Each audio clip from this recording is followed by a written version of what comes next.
नमस्कार, अनिताज किचन या चॅनलमध्ये तुम्हा सर्वांचे स्वागत आहे।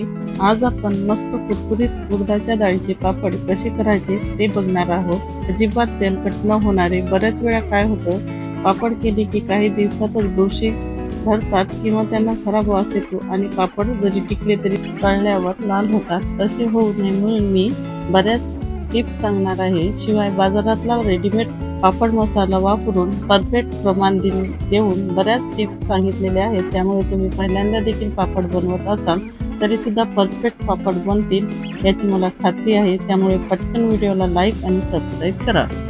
उन्हाळ्याची सुरुवात झाली ना की वाळवणाच्या रेसिपीला आपण सुरुवात करत असतो। त्यापैकी आपण आज उडदाच्या डाळीचे रामबंधू रेडीमेड पापड मसाला वापरून पापड तयार करणार आहोत। रेसिपी एकदम सोपी आहे। चला तर मग पटकन रेसिपीला सुरुवात करूया। आधी इथे आपण रामबंधूचा हिंगयुक्त पापड मसाला वापरणार आहोत। तो मसाला वापरून पापड कसे तयार करायचे आणि बऱ्याच टिप्स मी इथे सांगणार आहे, त्यामुळे व्हिडिओ शेवटपर्यंत बघत राहा। पापडासाठी मी येथे 1 किलो उडदाच्या डाळीचे पीठ घेतलेले आहे। तुम्ही सगळी उडदाची डाळ किंवा संपूर्ण मूग डाळ किंवा मिक्स डाळी वापरून सुद्धा पापड करू शकता। जसे अर्धा किलो मूग डाळ व अर्धा किलो उडीद डाळ असे तुम्ही तुमच्या आवडीनुसार कोणत्याही डाळी वापरू शकता। सर्वात आधी आपण पापड करण्यासाठी जे डाळ वापरणार असाल ती डाळ एका कॉटनच्या कपड्याला पाण्यामध्ये भिजवून घट्ट पिळून घ्यायचा। त्याने ही डाळ चांगली हाताने रगडून पुसून घ्यायची, म्हणजे डाळी जे काही धूळ पावडर असेल ती यामुळे निघून जाईल। यानंतर 1 तास या डाळीला फॅनच्या खाली सुकून घ्यायची आणि नंतर गिरणीमधून एकदम बारीक दळून आणायची। अशा प्रकारे आपलं पापडाचं पीठ तयार होतं। मी आधी सांगितल्याप्रमाणे इथं 1 किलो उडदाच्या डाळीचं पीठ दळून आणलं आहे। एकदम बारीक असं बरोबर 1 किलो पीठ आपलं इथं तयार आहे। या पिठाला एका बारीक चाळणीने आपल्याला चाळून घ्यायचं आहे। 1 किलो पिठासाठी रामबंधूचा हिंगयुक्त पापड मसाल्याचं 100 ग्रॅमचं एक संपूर्ण पॅकेट वापरायचं आहे। ह्या ग्लास 410 ml इतकं पाणी या ग्लासमध्ये मी मेजरमेंटच्या कपाने मोजून घेतलेलं आहे। तुम्ही सुद्धा एखादी कपाने हे पाणी मोजून घ्या। मोजूनच घ्यायचं आहे, आपल्याला परफेक्ट प्रमाण पाहिजे पाण्याचं।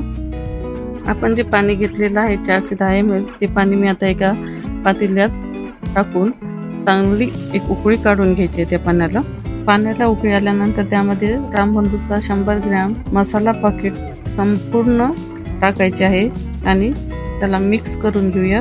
मसाला पाण्यात विरघळला की लगेच गॅस बंद करून हे मसाल्याचं पाणी पूर्णपणे थंड होऊ देऊ। मसाल्याचं पाणी पूर्णपणे थंड झालेलं आहे। आता पीठ मळण्याच्या अगोदर थोडंसं पीठ एका प्लेटमध्ये आपल्याला पापड लाटण्यासाठी बाजूला काढून ठेवायचं आहे।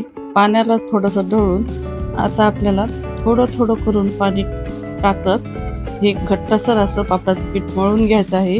एकदाच असं पाणी टाकून घेऊ नका, त्यामुळे आपल्याला पाण्याचा अंदाज चुकतो आणि आपले पापडाचं पीठ सैलसर होतं।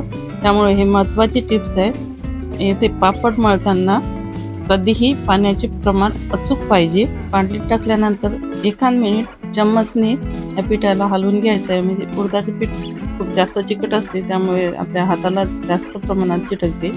यानंतर आपल्या हाताने याला घट्टसर असं दाबून थोडं थोडं पाणी टाकत हे पीठ आपल्याला मळून घ्यायचं आहे। दुसरी महत्त्वाची टिप्स म्हणजे पापडाचे पीठ मळण्यासाठी ॲल्युमिनियमची किंवा तांब्याची भांडी आपल्याला वापरायची नाहीत, त्यामुळे पिठाला काळसर रंग येऊ शकतो। पापडाचं पीठ मळताना हे असं दाबून घ्या। काय होते ना, पाण्याचा अंदाज चुकला तर काय होतं, खूप सारं पाणी पिठात पडतं आणि पीठ सैलसर होतं। त्यामुळे थोडं थोडं पाणी टाकून असं हाताने दाबून मळलं की पाणी छान शोषलं जातं आणि पीठ सुद्धा चांगलं मळलं जातं। पीठ मळण्यासाठी थोडंसं पाणी कमी पडलेलं आहे, त्यामुळे मी त्यावरती 5 चम्मच नॉर्मल टेम्परेचर पाणी ते वापरलेलं आहे। तुम्ही सुद्धा वापरू शकता। पीठ मळून झालंय। पीठ मळण्यासाठी मी इथे 410 ml चा 1 ग्लास आणि वरून थोडंसं म्हणजे 10 ml पाणी अजून वापरलेलं आहे। टोटली आपल्याला 1 किलो पिठासाठी 420 म्हणजे पाणी लागलेलं आहे। बघू शकता किती असं घट्टसर इथे पीठ आपलं तयार झालेलं आहे। पीठ घट्टसर मळून झालंय। याला थोडासा तेलाचा किंवा तुपाचा हात लावून 5 ते 6 तास या पिठाला भिजवत ठेवायचं आहे किंवा तुम्ही रात्रभर भिजवत ठेवलं तरी चालते। मी एका प्लास्टिकच्या पिशवीत हे पीठ टाकून ही पिशवी एका हवाबंद डब्यात झाकण लावून अशीच रात्रभर भिजवत ठेवणार आहे। फ्रेंड्स, हे पीठ मी रात्रभर भिजवत ठेवलेलं होतं। कोणी जर रात्रीचे भिजवलेले पीठ वापरत नसते तर अशांनी सकाळी लवकर 5 किंवा 6 वाजता हे पीठ मळून नंतर 11 ते 12 वाजेपर्यंत भिजवत ठेवा, नंतर याचे पापड लाटू शकता। हे पीठ 2 दिवस रूम टेम्परेचरवर तर 6-7 दिवस फ्रीजमध्ये चांगले टिकते, पण बाहेर ठेवल्याने या पिठाला जरासा काळवट रंग येतो। त्यामुळे आपल्याला 2 दिवसात जेवढे पापड लाटायला होतील तेवढेच पीठ इथे भिजवायचे आहे, ही गोष्ट लक्षात ठेवा। फ्रेंड्स, तुम्ही माझ्या चॅनलला अजूनही सबस्क्राईब केलं नसेल किंवा नवीन असाल तर लाईक करा, शेअर करा आणि सबस्क्राईब करा, तसेच माझे व्हिडिओ बघत राहा।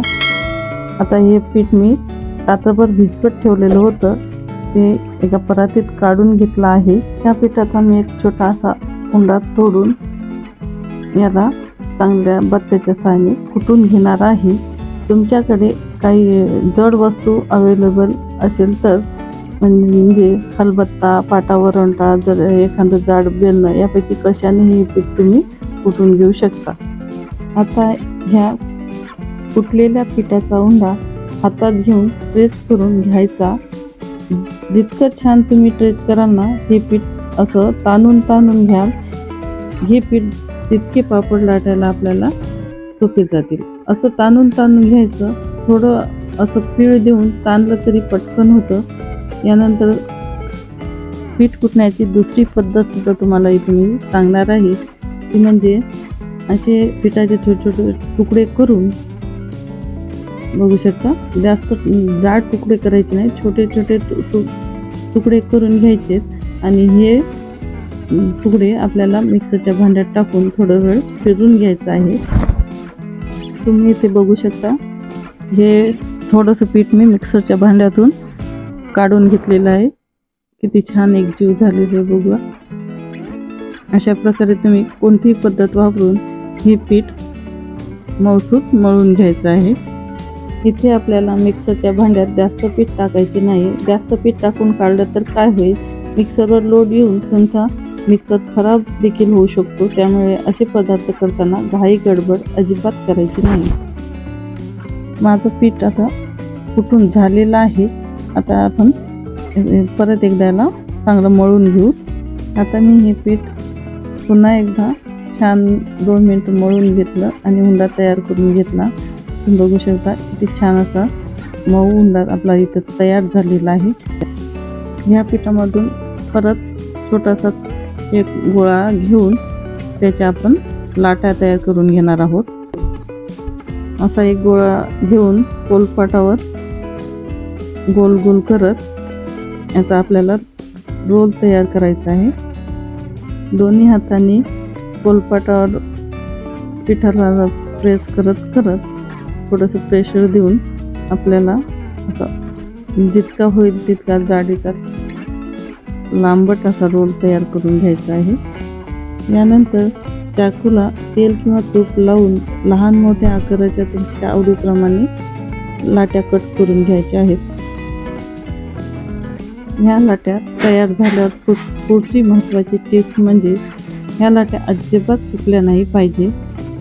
हाताला थोडंसं तेल किंवा तूप घेऊन ह्या लाट्या अशा हातावर गोल गोल करून थोडंसं बोटाने प्रेस करून अशा प्रकारे ह्या सगळ्या एका डब्यात आपल्याला भरून घ्यायच्या आहेत। मला जेवढे पापड आज करणं होतील त्या अंदाजाने तेवढ्याच पिठाच्या लाट्या मी करून घेतल्यात। या लाट्यांना अगदी थोडंसं तेलाचा हात लावून त्या एखाद्या भांड्यात किंवा डब्यात भरून ठेवायच्यात। लाट्या उघड्या ठेवल्या की सुकतात, त्यामुळे उघडं ठेवू नका। तुम्हाला ज्या साईजच्या लाट्या हव्या असतील त्या साईजच्या लाट्या तुम्ही करू शकता। आता मी पापड लाटायला सुरुवात करते। त्याआधी तुम्ही माझ्या चॅनलला अजूनही सबस्क्राईब केलं नसेल तर लगेच सबस्क्राईब करून घ्या। पापड लाटत असताना तुम्ही तेलाचा, तुपाचा किंवा पिठाचाही वापर करू शकता।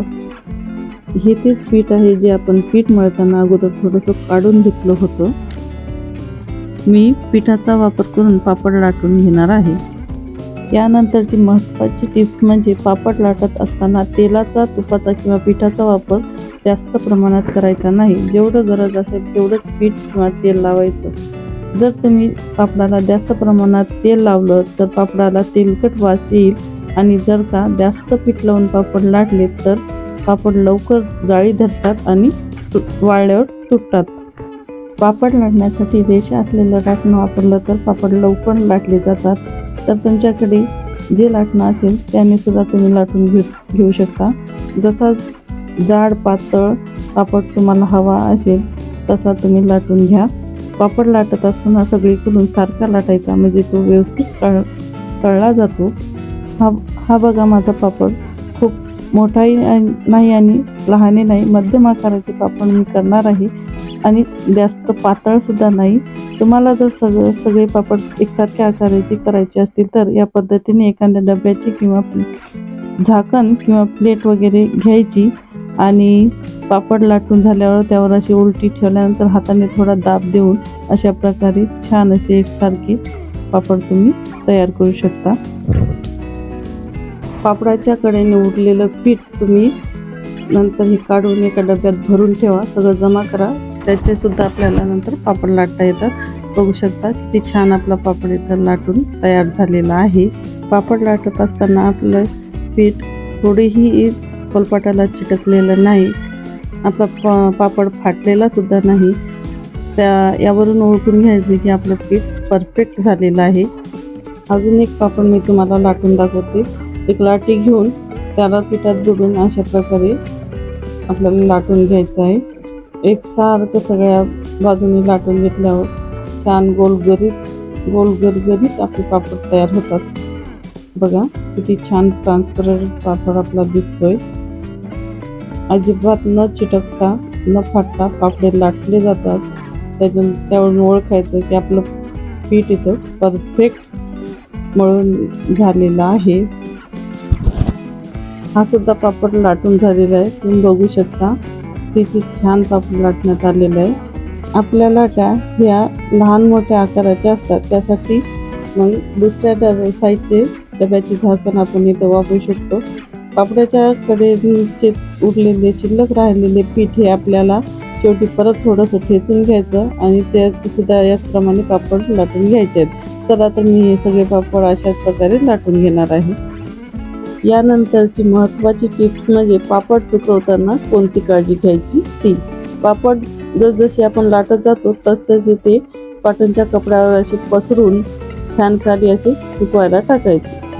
फॅनच्या हवेखाली थोड्या वेळ फडकल्यानंतर पापड कडेने वळायला लागतात, तेव्हा पापड हे उलट्या दिशेने आपल्याला एकावर एक ठेवून असे जमा करून घ्यायचे आहे। मी सगळे पापड आता जमा करून घेतलेत। आता या पापडाला आपल्याला एका डब्यात भरून एखादा कपडा त्या पापडावर आपल्याला झाकून घ्यायचा आहे आणि कपड्यावर एखाद्या हलक्या वजनाची प्लेट किंवा डब्बा ठेवून झाकण लावून हे आपल्याला रात्रभर असे ठेवायचे आहेत। दुसऱ्या दिवशी मी सकाळी साधारणतः 9:30 वाजता कोवळ्या उन्हात बाहेर पलंगावर एक कपडा टाकून हे पापड पसरून घेतलेले आहेत। याला मी अर्धा तास पापडाच्या कडा वळायला लागेपर्यंत उलट सुलट करत असे सुकून घेणार आहे। पापड उन्हात वाळवत असताना अजून एक महत्त्वाची टिप्स म्हणजे हे डाळीचे पापड फार कडकडीत उन्हामध्ये किंवा जास्त वेळ उन्हामध्ये वाळवायला टाकायचे नाही। जर तुम्ही असं केलं तर त्या पापडाचे तुकडे पडतात। ऊन देऊन झाल्यावर एका परातीत हे पापड मी काढून घेतलेले आहेत। आता फायनली इथे आपले सगळे पापड तयार झालेले आहेत। तर आपण 1 किलो उडदाच्या डाळीचे पीठ घेतले होते, त्यासाठी 100 ग्रॅम रामबंधू पापड मसाला वापरला। एवढ्या प्रमाणामध्ये इथे लहान मोठ्या आकाराचे 110 पापड आपले तयार झालेले आहेत। पापडाचे प्रमाण हे तुमच्या साईजवर जाड पातळवर अवलंबून असते, त्यामुळे 1 किलो पिठामध्ये सगळ्याचे 110च पापड होतील असे नाही, कोणाचे कमी जास्त होऊ शकतात। मोठ्या आकाराचे इथे माझे 45चे 2 बंच व 20चा एक लहान बंच असे तिन्ही बंच मिळून 110 पापड हे माझे तयार झालेले आहेत। पापड उन्हातून घरात आणल्यावर 1 ते 2 तास उघडे ठेवायचे आणि 2 तासानंतर एखाद्या प्लास्टिकच्या पिशवीत ठेवून डब्यात भरून आपल्याला ठेवायचे। चला तर मग 2-3 पापड तळून बघूया। तेल व्यवस्थित गरम होऊ द्यायचं। तेल बरोबर गरम झालं नाही तर पापड जास्त तेल ओढतो आणि कडक होतो। तेल छान गरम झालं की पापड तळायला सुरुवात करूया। छान पापड झालेत, मस्तच। अशा प्रकारे मी 2-3 पापड अजून तळून घेते। तुम्ही ते बघू शकता, आपले पापड छान व्यवस्थित लाल न होता तळले जात आहेत, अजिबात तेलकट होत नाही।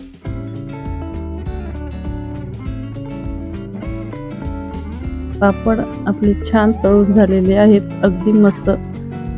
अशा प्रकारे पूर्णपणे अगदी कुरकुरीत पापड आपले तयार झालेले आहेत। अगदी लहान टिप्ससह मी ही पापडाची रेसिपी शेअर केलेली आहे। तरी सुद्धा तुमच्या मनात काही शंका असतील तर कमेंट करून विचारा। तुम्हाला माझा व्हिडिओ आवडला असेल तर लाईक करा, शेअर करा, सबस्क्राईब करा। चला तर पुन्हा भेटूया अशाच एखाद्या नवीन रेसिपीज बरोबर। तोपर्यंत व्हिडिओ बघत राहा आणि करून खात राहा। धन्यवाद।